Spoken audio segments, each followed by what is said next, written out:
I do like this episode, I really do. There are a lot of things to like about it, from Flim and Flam and their song to the interactions with the Apple family, and let's not forget Rainbow Dash's desperation to actually get some cider that season. The issue I have with this episode, however, is how they decided to end it. In fact, I actually kind of wish I'd been doing reviews back when this episode first aired, because the ending is something that has bugged me from the first time I saw it. To begin with, it's made quite clear that the winner of the contest between the Apples and Flim and Flam is whoever makes the most cider.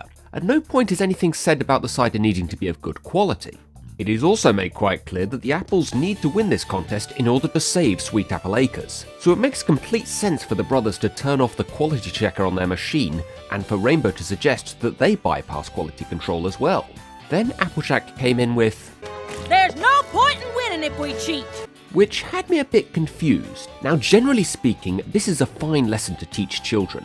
If you are playing a board game or competing at a school sports day where the only prize is the satisfaction of winning, and really the purpose is to have fun, there is no point in cheating. You get nothing for winning, and even if you do win, you know you didn't really win at all. All you did was annoy everyone else by taking things too seriously and taking all the fun out of something that was set up for the sole purpose of having fun. But that's not what's going on here.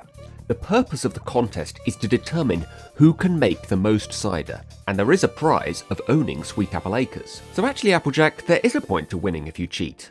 You get to keep the farm. Of course, it's still not right to cheat under any circumstances. I'm certainly not going to suggest that the Apples should have cheated, but in this case there is certainly a point to cheating. Despite this well-intended lesson, however, bypassing quality control isn't cheating in this case. The only rule was whoever made the most cider would win. Quality was not a requirement.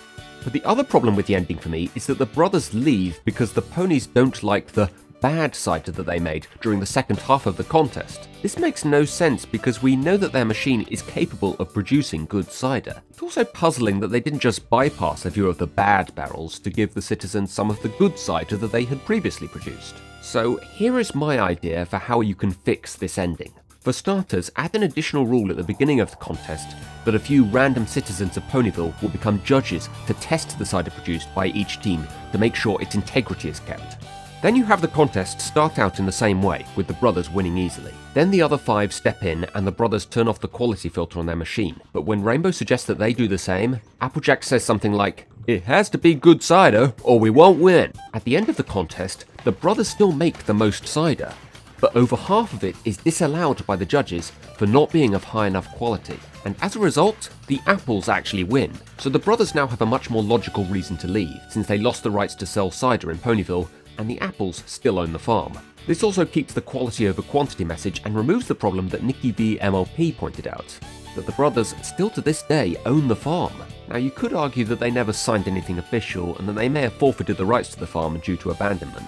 But I prefer to think that maybe the Apples are now just their tenants.